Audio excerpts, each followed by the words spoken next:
ஆ மணி அவர்களுடைய இல்லத்தில் நடைபெறக்கூடிய இந்த திருமண விழாவில் கலந்து கொண்டு மணவிழா நிகழ்ச்சி நடத்தி வைத்து மணவிழா கொண்டிருக்கக்கூடிய நம்முடைய மணமக்களை வாழ்த்தக்கூடிய ஒரு வாய்ப்பு எனக்கு கிடைத்திருக்கிறது.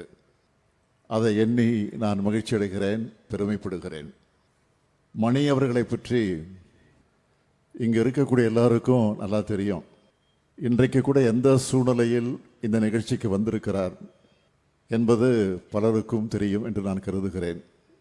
அவர் சில நாட்களுக்கு முன்பு உடல் நலிவுற்று மருத்துவமனையில் அனுமதிக்கப்பட்டிருந்த நிலையில் நாளைய தினம் இன்றைய தினமே சென்னைக்கு சென்று மருத்துவமனையில் அனுமதிக்க வேண்டிய கட்டாயத்திற்கு ஆளாகி இருக்கக்கூடிய நிலையில் அவர் இந்த நிகழ்ச்சிக்காக மருத்துவருடைய அனுமதி பெற்று இங்கே வந்திருக்கிறார். ஆக உடல்நலத்தை பற்றி இல்லாமல் கவலைப்படாமல் தலைவர் வருகிறார், அதுவும் நம்முடைய வீட்டில் நடைபெறக்கூடிய திருமண நிகழ்ச்சியில் பங்கேற்க வருகிறார். உடல்நலத்தை விட எனக்கு அதுதான் முக்கியம் என்ற அந்த உணர்வோடு இந்த நிகழ்ச்சிக்கு வந்திருப்பதை எண்ணி நாமெல்லாம் நிகழ்ச்சி அடைந்து கொண்டிருக்கிறோம். ஆக மணி அவர்கள் 1987 இருந்து கழக உறுப்பினராக தன்னை இணைத்து கொண்டு களப்பணியை ஆற்றி வருகிறார். வழக்கறிஞராக பணியாற்றி கொண்டிருந்த நேரத்தில் இவருடைய ஆற்றலை பார்த்து 2016 மாவட்ட வழக்கறிஞர் பிரிவினுடைய துணை அமைப்பாளராக பொறுப்பேற்று பணியாற்றக்கூடிய வாய்ப்பை பெற்றார். அதைத் தொடர்ந்து 2019 நடைபெற்ற பாப்பிரெட்டிப்பட்டியினுடைய சட்டமன்ற இடைத்தேர்தலில் கழகத்தினுடைய வேட்பாளராகவும் போட்டியிட்டிருக்கிறார். அதற்கு பின்னால் 2020-22 வரை மாவட்ட பொறுப்புக்குழுவினுடைய உறுப்பினராக பணியாற்றி இருக்கிறார்.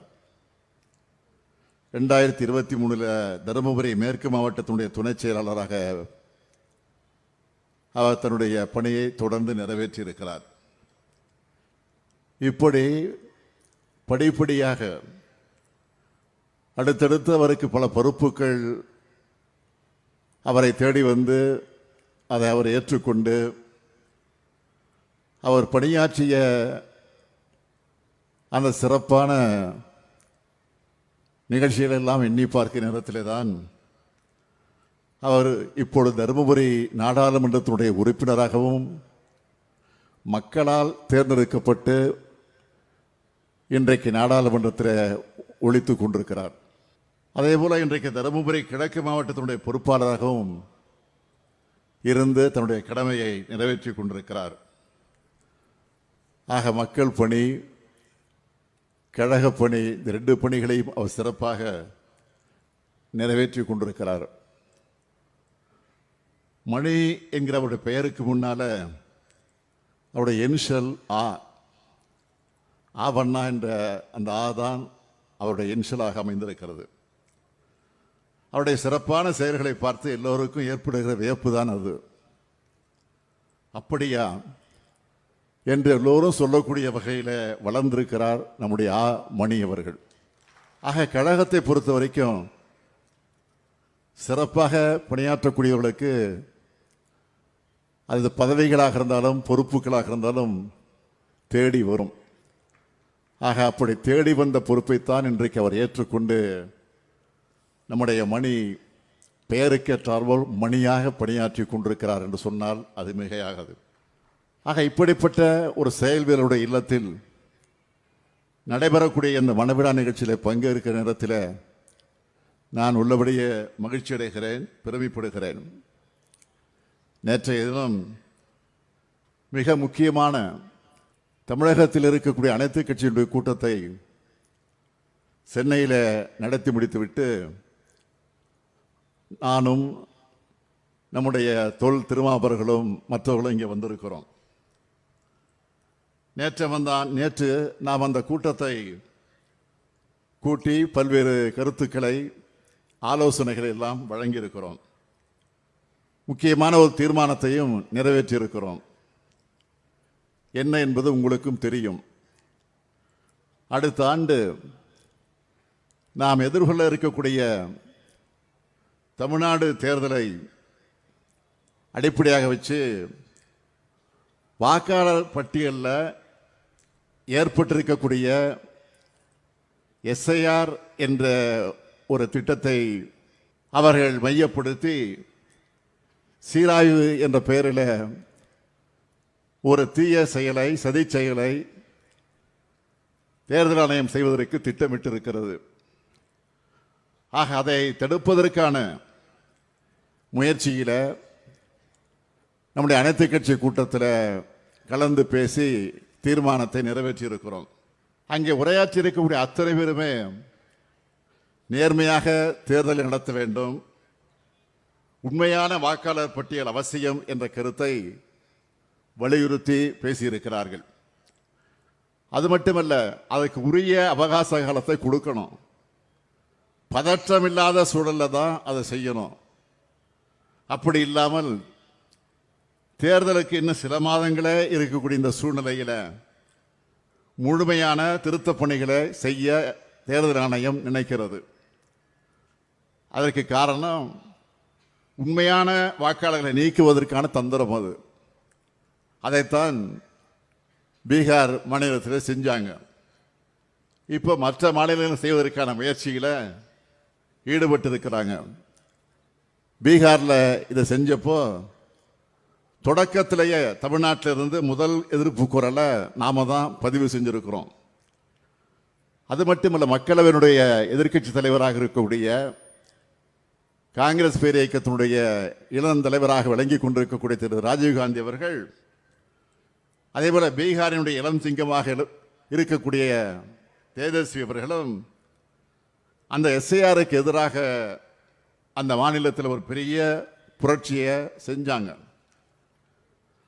அதை தொடர்ந்து உச்சநீதிமன்றத்தில் வழக்கும் தாக்கல் செய்யப்பட்டிருக்கக்கூடிய நிலையில் தேர்தல் ஆணையம் அதற்குரிய பதிலை சொல்லலை, உரிய விளக்கத்தையும் சொல்லலை. பீகார் மாதிரியே தமிழ்நாட்டில் இருக்கக்கூடிய மற்றும் சில மாநிலங்களையும் செய்ய நினைக்கிறாங்க. அதை தடுத்து நிறுத்தத்தான் நாம் அனைத்து கட்சி கூட்டத்தை நேற்றைக்கு கூட்டி தீர்மானத்தை நிறைவேற்றி இருக்கிறோம். நாம் நடத்தின கூட்டத்துக்கு கூட இன்றைக்கு எதிர்க்கட்சியாக இருக்கக்கூடிய அதிமுக அதில் பங்கேற்கல, இன்னும் ஓரிரு கட்சிகள் அதில் பங்கேற்கல. தேர்தல் ஆணையத்தில் இந்த நடவடிக்கைக்கு எதிர்ப்பு தெரிவிச்சிருக்காங்க. அதுக்காக நான் உள்ளபடியாக அவங்களுக்கு நன்றி சொல்றேன். எதிர்க்கட்சி தலைவராக இருக்கக்கூடிய திரு பழனிசாமி அவர்கள் இதில் கூட இரட்டை வேடத்தை காட்டியிருக்கிறார். பாஜகவுக்கு பயந்து தேர்தல் ஆணையத்தோட நடவடிக்கையை எதிர்க்க பழனிசாமி பயப்படுகிறார். அதே நேரத்தில் அதிமுக தொண்டர்களுக்கு ஒரு அறிக்கையும் அவர் வெளியிட்டிருக்கிறார். இன்று பத்திரிகையில் நீங்கள் பார்த்திருக்கலாம். இதை காட்டுகிறது, தேர்தல் ஆணையத்தோட நடவடிக்கையில் பழனிசாமி அவர்களுக்கு சந்தேகம் இருக்கிறது தான் இது காட்டுகிறது. ஆனால் அவரால் வெளிப்படையாக இதை எதிர்க்க முடியல. தான் பாஜகவுடைய பாதம் தாங்கி பழனிசாமி என்பதை நொடிக்கு ஒரு முறை அவர் நிரூபிச்சுக்கிட்டு இருக்கிறார். நான் உறுதியாக சொல்றேன், பாஜக எப்படிப்பட்ட சதி செயலை செய்தாலும் அவங்களால தமிழ்நாட்டில் எதுவும் செய்ய முடியாது என்பதை அழுத்த திருத்தமாக நான் குறிப்பிட விரும்புகிறேன். அதனால தான் தங்களுடைய திட்டங்கள் தமிழ்நாட்டில் எதுவும் எடுபட மாட்டேங்குது என்கிற அந்த ஆத்திரத்தில் தான், நம்ம மேலே இருக்கக்கூடிய வன்மத்தில் தான் இப்போ என்ன பேசுகிறாங்க. அதிலும் குறிப்பாக மாண்புமிகு பிரதமர் மோடி அவர்களே போய் பீகார் மாநிலத்தில் போய் என்ன பேசியிருக்கிறார். தான் எல்லாருக்குமான பிரதமராக விளங்கி கொண்டிருக்கக்கூடியவர் மோடி அவர்கள். ஆனால் அங்கே போய் என்ன பேசுகிறார் என்று சொன்னால், தமிழ்நாட்டை காட்டி பீகாரில் வெறுப்பு பேச்சை பேசியிருக்கிறார். வந்தாரை வாழ வைக்கக்கூடிய தமிழ்நாட்டை எல்லோருடனும் சகோதரத்துடனும் பழகக்கூடிய நம்மை பற்றி இந்த மண்ணில் வாழக்கூடிய எல்லாருக்கும் நல்லா தெரியும். கடந்த 1ஆம் தேதி வெளியாகி இருக்கக்கூடிய தினத்தந்தி நாளிதழ்கள் கூட பீகார் மாநிலத்தைச் சேர்ந்த மக்கள் அழைத்திருக்கக்கூடிய பேட்டியை நீங்கள்லாம் பார்த்துருப்பீங்க. அதெல்லாம் பார்க்கும்போது எனக்கே பெருமையாக இருக்கிறது. தமிழ்நாடு எப்படியெல்லாம் எங்களுக்கு வாய்ப்புகளை உருவாக்கி தருது, தங்களுடைய வாழ்க்கை தரத்தை எப்படியெல்லாம் உயர்த்தி இருக்குதுன்னு மிக தெளிவாக பீகார் மக்கள், தமிழ்நாட்டில் வந்து பணிபுரியக்கூடிய, தொழில் செய்து கொண்டிருக்கக்கூடிய, வாழ்ந்து கொண்டிருக்கக்கூடிய அந்த பீகார் மக்கள் பேசியிருக்கிறார்கள். ஆனால் மாண்புமிகு பிரதமர் அவர்கள் பீகாரில் வாக்கரசியலுக்காக அங்கே போய் நாடகத்தை நடத்தியிருக்கிறார். நான் கேட்கிறேன், மாண்புமிகு பிரதமர் மோடி அவர்கள் பீகாரில் பேசின அதே கருத்தை இந்த தமிழ்நாட்டில் வந்து பேச முடியுமா? பேசுவாரா? பேசுவதற்குரிய தைரியம் இருக்கிறதா என்ற கேள்வியைத்தான் நான் கேட்க விரும்புகிறேன். ஆக யார் என்ன சதி செஞ்சாலும், எத்தனை அவதூறுகளை நம் மீது பரப்பினாலும், எவ்வளவு போலி செய்திகளை எல்லாம் அவர்கள் உருவாக்கினாலும், நான் தெளிவோடு சொல்லுகிறேன், இங்கே நம்முடைய தோல் திருமாவர்கள் குறிப்பிட்டதைப் போல 2026 திராவிட முன்னேற்ற கழகத்தின் தலைமையில் இருக்கக்கூடிய ஆட்சி நிச்சயம் அமையும் என்று நான் இந்த நேரத்தில் அன்றைக்கு எல்லா சேனல்லையும் சொல்லுகிறேன், எல்லா டிவியிலையும் எல்லா சேனல்களையும் திராவிட மாடல் 2.0 ஆட்சி அமைஞ்சது என்ற செய்தி தான் வரப்போகிறது. அதை நீங்கள் பார்க்கத்தான் போகிறீர்கள். ஆக தமிழ்நாட்டு மக்கள் மீது வைத்திருக்கக்கூடிய நம்பிக்கையின் காரணமாக இதை நான் இங்கே தெளிவோடு சொல்ல விரும்புகிறேன். ஆக 7வது முறையாக கழகம் ஆட்சி அமைய நீங்கள் எல்லாம் உறுதுணையாக, உற்ற துணையாக இருக்க வேண்டும் என்று நான் இந்த நேரத்தில் கேட்டுக்கொண்டு, 2021 தேர்தலில் தமிழ்நாட்டை கொத்தடிமை அதிமுகவிலிருந்து மீட்டிருக்கிறோம். 2026 தேர்தலில் தமிழ்நாட்டை பாஜக அதிமுக கும்பலிடமிருந்து பாதுகாக்கக்கூடிய தேர்தலாக அது அமையப் போகிறது. எனவே கலைஞருடைய உடன்பிறப்புகளாக இருக்கக்கூடிய நீங்கள் அதை நிரூபிக்க வேண்டும். அதற்கான வெற்றிக்கு நீங்கள் உழைக்க வேண்டும். இந்த மகிழ்ச்சியான நேரத்தில் மணமக்கள் கிட்ட நான் அன்போடு கேட்டுக்கொள்ள விரும்புகிறேன். நீங்கள் அடைந்திருக்கக்கூடிய பெயர் ஒருவேளை தமிழில் அழைக்க முடியாத நிலையில் இருக்கலாம். ஆனால் உங்களை அன்போடு நான் உரிமையோடு கேட்டுக்கொள்ள விரும்புகிறேன்.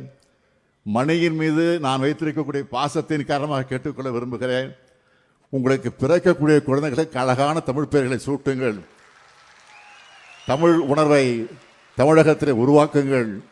அதற்கு நீங்கள் உறுதி தர வேண்டும் என்று அந்த நேரத்தில் அன்போடு கேட்டுக்கொண்டு, புரட்சி கவிஞர் பாவேந்தர் பாரதிதாசன் எடுத்துச் சொல்லியிருக்கக்கூடிய வீட்டிற்கு விளக்காய் நாட்டிற்கு தொண்டர்களாய் மணமக்கள் எல்லா நன்மைகளையும் பெற்று வாழுங்கள் வாழுங்கள் வாழுங்கள் என்று வாழ்த்தி விடைபெறுகிறேன். நன்றி, வணக்கம்.